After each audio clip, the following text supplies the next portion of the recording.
Hello friends, ओम श्री गणेशाय नमः। जय श्री कृष्ण। आप सभी का स्वागत है आपके अपने यूट्यूब चैनल पर। फ्रेंड्स, आज हम आपको इस वीडियो में बताने जा रहे हैं पद्म पुराण के अनुसार वैशाख मास महात्म के अंतिम और 7वें अध्याय के बारे में।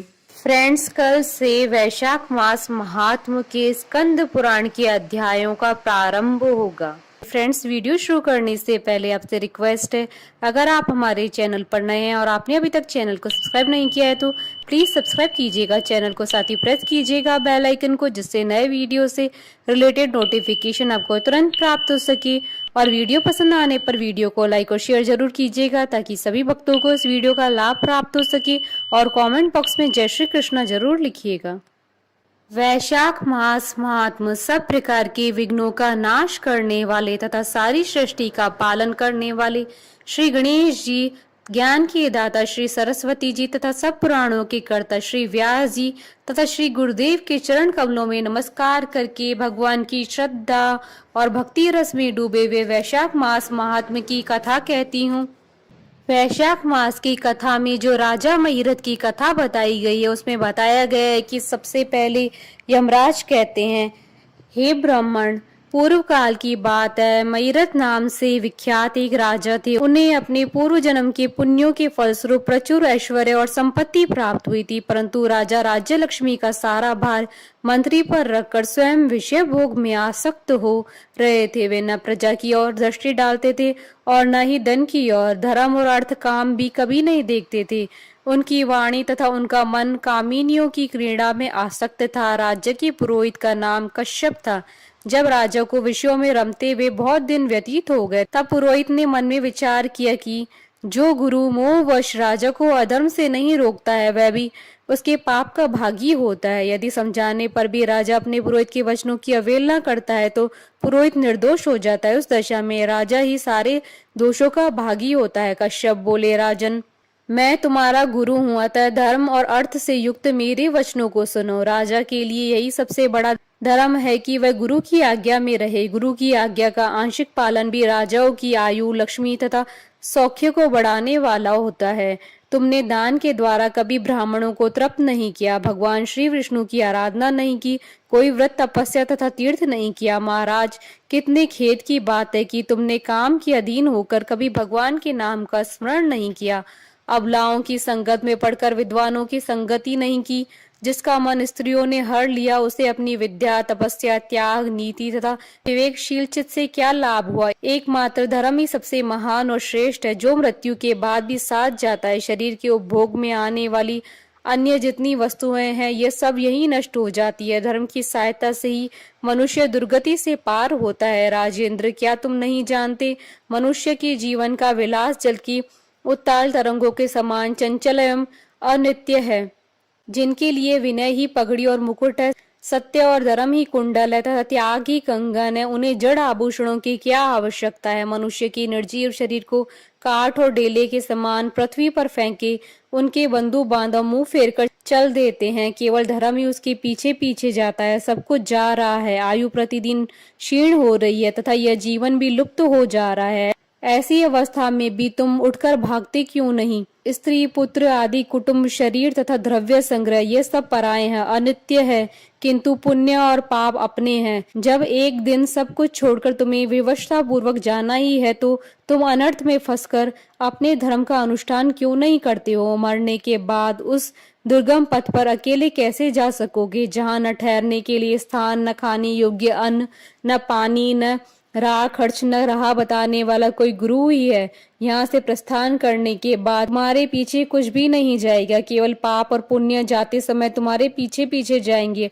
अतः तुम आलस्य छोड़कर वेदों तथा स्मृतियों में बताए हुए देश और कुल के अनुरूप हितकारक कर्म का अनुष्ठान करो। धर्म मूलक सदाचार का सेवन करो। अर्थ और काम भी यदि धर्म से रहित हो तो उनका परित्याग कर देना चाहिए। दिन रात इंद्रिय विजय रूपी योग का अनुष्ठान करना चाहिए, क्योंकि जितेंद्रिय राजा ही प्रजा को अपने वश में रख सकता है। लक्ष्मी अत्यंत प्रगल्भ्य रमणी के कटाक्ष के समान चंचल होती है। विनय रूपी गुण धारण करने से ही वह राजाओं के पास दीर्घ काल तक ठहरती है। जो अत्यंत कामी और घमंडी है, जिसका सारा कार्य बिना विचारे ही होता है, उन मूढ़ चेता राजाओं की संपत्ति उनकी आयु के समान ही नष्ट हो जाती है।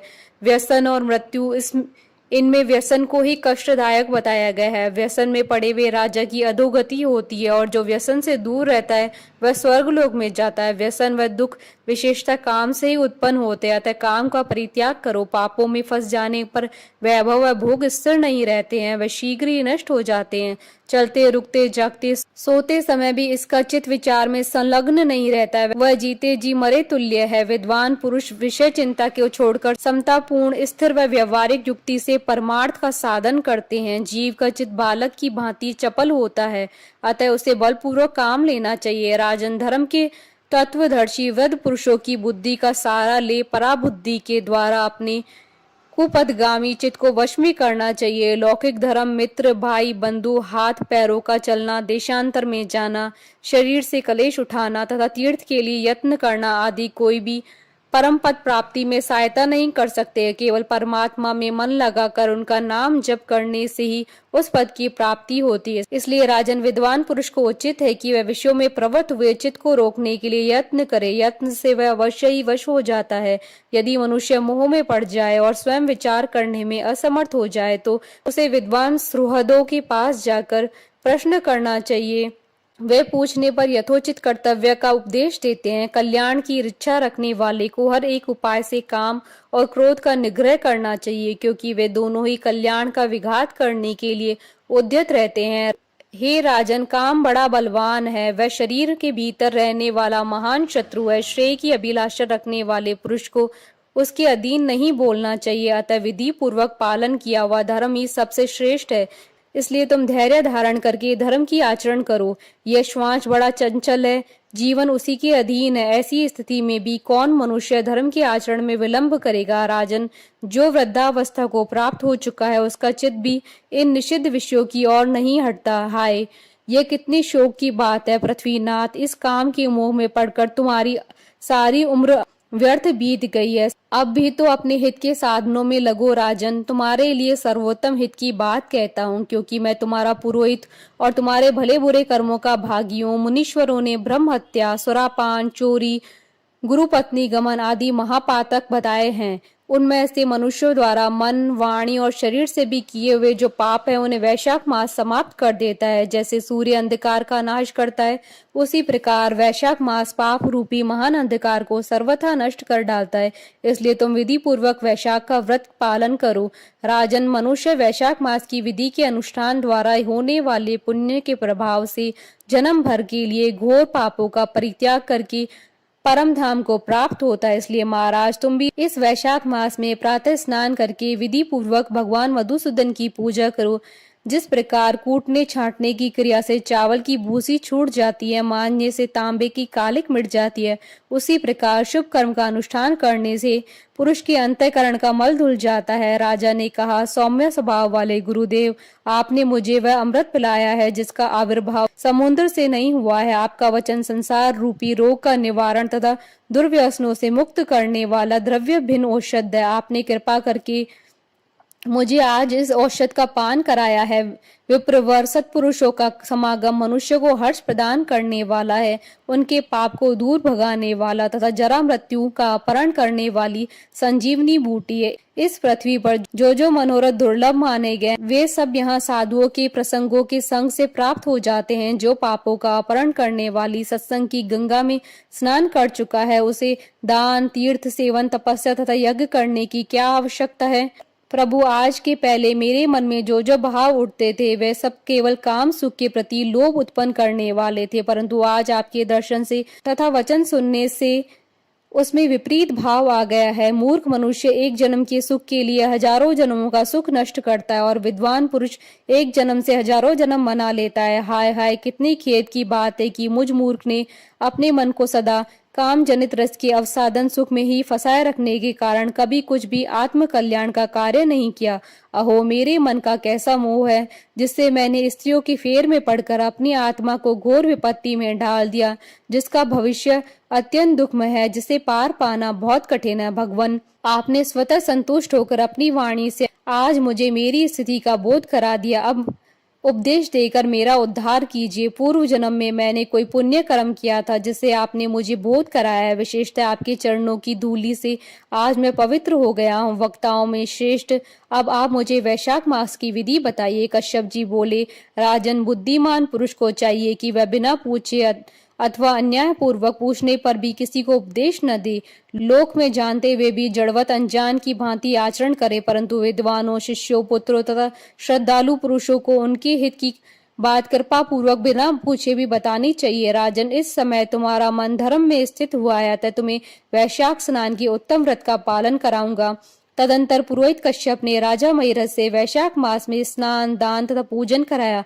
शास्त्र में वैशाख स्नान की जैसी विधि उन्होंने देखी थी, उनका पूरा पूरा पालन कराया। राजा महिरथ ने भी गुरु की प्रेरणा से उस समय विधि पूर्वक सब नियमों का पालन किया तथा माधव मास का जो जो विधान उन्होंने बताया वह आदर पूर्वक सुना। उन नृपश्रेष्ठ ने प्रातः काल स्नान करके भक्ति भाव के साथ पाद्य और अर्घ्य आदि देकर श्री हरि का पूजन किया तथा नैवेद्य का भोग लगाया। यमराज कहते हैं, ब्राह्मण, तत्पश्चात राजा के ऊपर काल की दृष्टि पड़ी। अधिक मात्रा में रति का सेवन करने से उन्हें क्षय का रोग हो गया था, जिससे उनका शरीर अत्यंत दुर्बल हो गया था। अंतोगत्वा उनकी मृत्यु हो गई। उस समय मेरे तथा भगवान विष्णु के दूत भी उन्हें लेने पहुंचे। विष्णु दूतों ने, ये राजा धर्मात्मा है, यूं कहकर मेरे सेवकों को डांटा और स्वयं राजा को विमान में बैठाकर वैकुंठ लोक को ले गए। वैशाख मास में प्रातः काल स्नान करने से राजा का पातक नष्ट हो चुका था। भगवान विष्णु के दूत अत्यंत चतुर होते हैं। वे भगवान की आज्ञा के अनुसार राजा महिरथ को नरक मार्ग के निकट से ले चले। जाते जाते राजा ने नरक में पकाए जाने के कारण घोर चित्कार करने वाले नारकीय जीवों का अंतर्नाद सुना। कढ़ा में डालकर औटाए जाने वाले पापियों का क्रदन बड़ा भयंकर था। सुनकर राजा को बड़ा विस्मय हुआ। वे अत्यंत दुखी होकर दूतों से बोले, जीवों के कराहने की यह भयंकर आवाज क्यों सुनाई दे रही है? इसमें क्या कारण है? आप लोग यह सब बताने की कृपा करें। विष्णु दूत बोले, जिन प्राणियों ने धर्म की मर्यादा का परित्याग किया है, जो पापचारी एवं पुण्यहीन, वे तामस्त्र आदि भयंकर नरकों में डाले गए हैं। पापी मनुष्य प्राण त्याग के पश्चात यमलोक के मार्ग में आकर भयानक दुख भोगते हैं। यमराज के भयंकर दूत उन्हें इधर उधर घसीटते हैं। वे अंधकार में गिर पड़ते हैं, उन्हें आग में जलाया जाता है, उनके शरीर में कांटे चुभाए जाते हैं, उनको आरी से चीरा जाता है तथा वे भूख प्यास से पीड़ित रहते हैं। पीव और रक्त की दुर्गंध के कारण उन्हें बार बार मूर्छा आ जाती है। कहीं खोलते हुए तेल में औटाए जाते हैं, कहीं उन पर मूसलों की मार पड़ती है और कहीं तपाए हुए लोहे की शिलाओं पर डालकर उन्हें पकाया जाता है। कहीं वमन, कहीं पीप और कहीं रक्त उन्हें खाने को मिलता है। मुर्दों की दुर्गंध से भरे हुए करोड़ों नरक है, जहाँ शरपत्र वन है, शिलापात के स्थान है जहाँ पापी शिलाओं पर पटके जाते हैं तथा वहाँ की समतल भूमि भी आग से तपी हुई है। इसके सिवा गर्म लोहे के, खोलते हुए तेल के, मैदा के, तपे हुए स्तंभ के तथा कूट शालमली नाम के नरक हैं। छुरे, कांटे, कील, उग्र ज्वाला के कारण शोभ एवं भय उत्पन्न करने वाले बहुत से नरक है। कहीं तपी हुई वैतरणी नदी है, कहीं पीप से भरे हुए अनेकों कुंड है। इन सब में पृथक पृथक पापियों को डाला जाता है। कुछ नरक ऐसे हैं जो जंगल के रूप में, वहाँ के पत्ते तलवार की धार के समान है, इसी से उन्हें असी पत्र वन कहते हैं। वहां प्रवेश करते ही नर नारियों के शरीर कटने और छिलने लगते हैं। कितने ही नरक घोर अंधकार तथा आग की लपटों के कारण अत्यंत दारुण प्रतीत होते हैं। उन्हें बार बार यातना भोगने के कारण पापी जीव नाना प्रकार के स्वरों में रोते हुए विलाप करते हैं। राजन, इस प्रकार ये शास्त्र विरुद्ध कर्म करने वाले पापी जीव कराहते हुए नरक यातना का कष्ट भोग रहे हैं। उन्हीं का यह क्रदन हो रहा है। सभी प्राणियों को अपने पूर्वत कर्मों का भोग भोगना पड़ता है। पराई स्त्री का संग प्रसन्नता के लिए किया जाता है, किंतु वास्तव में वह दुख ही देने वाला होता है। 2 घड़ी तक किया हुआ विषय सुख का अवसादन अनेक कल्पों तक दुख देने वाला होता है। राजेंद्र, तुमने वैशाख मास में प्रातः स्नान किया, उसकी विधि का पालन करने से तुम्हारा शरीर पावन बन गया। उसे छूकर बहने वाली वायु का स्पर्श पाकर ये क्षण भर के लिए सुखी हो गए। तुम्हारे तेज से इन्हें बड़ी तृप्ति मिल रही है, इसी से अब ये नरकवर्ती जीव कराहना छोड़ चुप हो गए हैं। पुण्यवानों का नाम भी यदि सुना या उच्चारण किया जाए तो वह सुख का साधक होता है तथा उन्हें छूकर चलने वाली वायु भी शरीर में लगने पर बड़ा सुख देती है। यमराज कहते हैं, करुणा के सागर राजा महिरथ के अद्भुत कर्म करने वाले भगवान श्री विष्णु के दूतों की उपयुक्त बात सुनकर द्रवित हो उठे। निश्चय ही साधु पुरुषों का हृदय मक्खन के समान होता है, जैसे नवनीत आग की आंच पाकर पिघल जाता है, उसी प्रकार साधु पुरुषों का हृदय भी दूसरों की संताप से संतप्त होकर द्रवित हो जाता है। उस समय राजा ने दूतों से कहा। राजा बोले, इन्हें देखकर मुझे बड़ी व्यथा हो रही है। मैं इन व्यथित प्राणियों को छोड़कर जाना नहीं चाहता। मेरी समझ में सबसे बड़ा पापी वही है जो समर्थ होते भी वेदनाग्रस्त जीवों का शोक दूर न कर सके। यदि मेरे शरीर को छूकर बहने वाली वायु के स्पर्श से ये जीव सुखी हुए हैं तो आप लोग मुझे इसी स्थान पर ले चलिए, क्योंकि जो चंदन वृक्ष की भांति दूसरों के ताप दूर करके उन्हें आनंदित करते हैं तथा जो परोपकार के लिए स्वयं कष्ट उठाते हैं, वे पुण्य आत्माएं संसार में वही संत है जो दूसरों के दुखों का नाश करते हैं तथा पीड़ित जीवों की पीड़ा दूर करने के लिए जिन्होंने अपने प्राणों को तिनके के समान निछावर कर दिया। जो मनुष्य सदा दूसरों की भलाई के लिए उद्यत रहते हैं, उन्होंने ही इस पृथ्वी को धारण कर रखा है। जहाँ सदा अपने मन को सुख मिलता है, वह स्वर्ग भी नरक के समान है। अतः साधु पुरुष सदा दूसरों के सुख से ही सुखी होते हैं। यहाँ नरक में गिरना अच्छा, प्राणों से वियोग हो जाना भी अच्छा, किंतु पीड़ित जीवों की पीड़ा दूर किए बिना एक ही क्षण में सुख भोगना अच्छा नहीं है। दूत बोले, हे राजन, पापी मनुष्य अपने कर्मों का ही फल भोगते हुए भयंकर नरक में पकाए जाते हैं। जिन्होंने दान, होम तथा पुण्य तीर्थ में स्नान नहीं किया है, मनुष्यों का उपकार तथा कोई उत्तम पुण्य नहीं किया, वे परलोक में आने पर भी घोर नरकों में पकाए जाते हैं।